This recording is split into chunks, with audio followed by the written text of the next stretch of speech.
2 games apiece. Last night, pure domination, 103-82, the final. Victor Wembanyama, the takeover we had been expecting all series long. Good morning, friends. It's good to see you guys. I knew it was a holiday that we'd all be back here together, except we're all separate places. Amber, Myron, how are we doing? I'm great. How are you, Myron, this morning? I'm good. Better than OKC is. After what happened last night. Well, I think we all are. Has there been barbecuing in the Myron Metcalf household? How is Memorial Day weekend celebrated? Any indoor grilling yet, or what? I brought out the indoor grill yesterday. So I did all my grilling yesterday, cooked all my stuff on the indoor grill. So I don't do the outdoor grills much anymore, but we're ready to go. Yeah, I see. That's the best part about doing these shows, because we know that whenever Myron's here, we're going to have something about food and grilling, and whether it's indoor or outdoor, we're going to have Gucci Mane's Guide to Greatness, which Myron says he's retired, but Amber and I are going to force him to bring that out of retirement at some point this morning. But let's dive into this game last night, because it was an absolute blowout for the San Antonio Spurs, and it begs the question about who you feel better about at this point.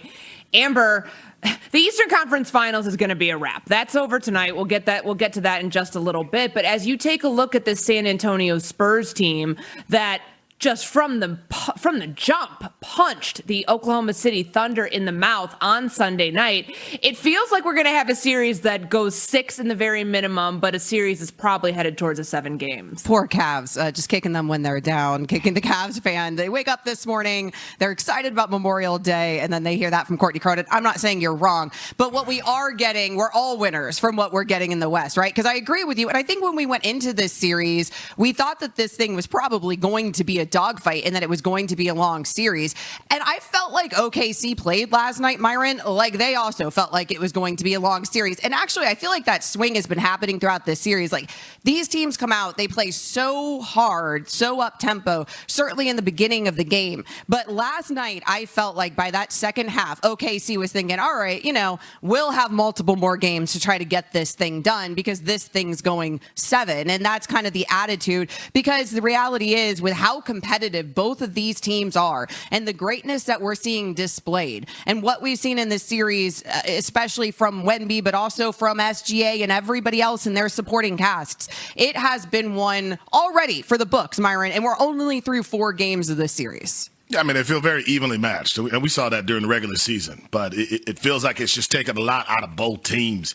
Game 1 obviously was an explosive moment for San Antonio. OKC wins the next 2 games, and they look kind of sluggish in Game 4. It felt like the Spurs got their energy back at home. So this feels like a 7-game series, and it might come down to who has the most juice by Game 7 in a very tiring series between these two great teams. You've got to be exhausted if you're the Oklahoma City Thunder. The pendulum swing that's gone from Game 1 to Game 2, you grab Game 3, you lose Game 4. How they try to get this thing back on their side will be determined in Game 5 later this week. Let's hear from Shai Gilgeous-Alexander, the Oklahoma City Thunder guard, on just what happened Sunday night.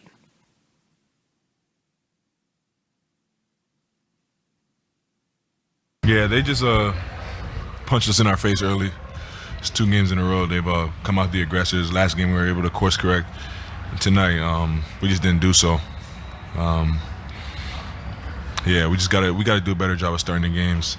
Obviously, it's a little bit more challenging when you're on the road, and we know that. But we got to go out there and do it if we want to win games, especially against a team that good. And a big reason they weren't able to do that, being able to course correct, like he said in Game 3, Victor Wembanyama last night, the first 7 minutes and 41 seconds, Myron, single-handedly outscores Oklahoma City 11-8. Finished last night just on an absolute tear. The 40-footer by halftime that just banks in. And then the celebration for this team, 33 points in 31 minutes for Victor Wembanyama on 11 of 22 shooting. When he hit that shot, you could, and none of us were obviously at this game last night, but you could feel it on the broadcast, whether you're listening to the game on ESPN radio last night or watching it on TV, the energy that sparked in this team for the second half. To me, that was the moment I knew. I was like, they're going to run away with this game, and it's not going to even be close. Yeah, I mean, you watched the way his teammates responded. I think Steph Castle jumped on. I mean, I think that's the kind of energy that Wemby brings to the table. Listen, SGA is the MVP, Amber. Wemby's the best player in this series, and I think that's what he's out to prove. The fact that he takes this so personally, that this is about, okay, who's the real king of the NBA, that's why you get moments like that. And I think he could just go to a place that even SGA can't go to in this series. He looked like it last night. Okay, I cannot dispute that. But I do wonder if we're getting ahead of ourselves. And I think it's the emotion of this series because it is swinging back and forth because these teams are so evenly matched, like Myron said earlier.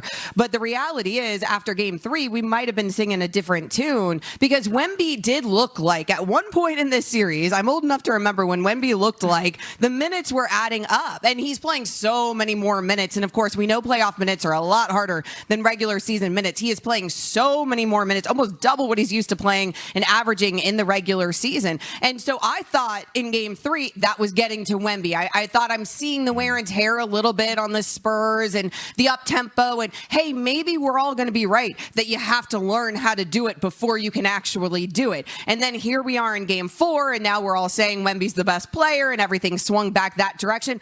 I honestly think it's a testament, not even to the greatness of the Spurs over the Thunder, because again, these two teams I think are neck and neck. I think it's a testament to how incredible this series is, and this is exactly why this is the series that America wanted in the Western Conference Finals. Well, and they needed this from Victor Wembanyama because you're right, Amber. Like, we go back to games 2 and 3. He has that great performance in game 1. It's historic.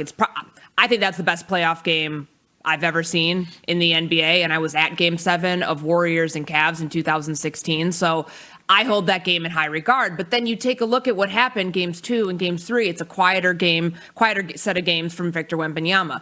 To avoid his team going down 3-1 and having to climb out of that hole, which we know is such an insurmountable task, they needed every bit of that 33-point performance on Sunday night. Just how did they get it done? Let's hear from the star last night, Victor Wembanyama, on how the Spurs played in game 4.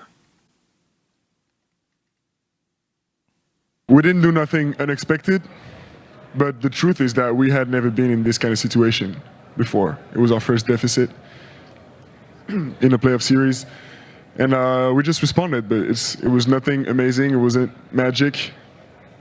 We just did what we needed to do, and the series is far from over. We got 6 more wins before we can rest.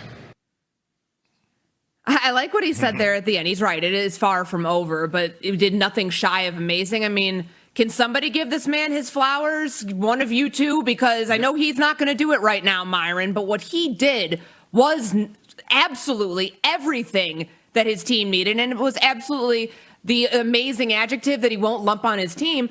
I'm wondering, can you continue this now that the series is tied, now that you've got game 5 swinging back to Oklahoma City on Thursday? Is it possible that you get back-to-back performances like this from Wemby, or will the offense have to come from someone else? I think it's definitely possible.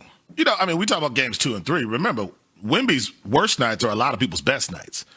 So we're comparing the greatness that we've seen from him to those kind of letdowns, if you will, in games 2 and 3, but he still put up a lot of big numbers. He was just phenomenal in games 1 and game 4. I think Wemby has proven that he can carry this team to a win against anybody. Again, I think SGA is the MVP. You got guys like Luka, obviously have Jokic, who are incredible players, who have a track record to say, okay, those guys are among the best in the NBA.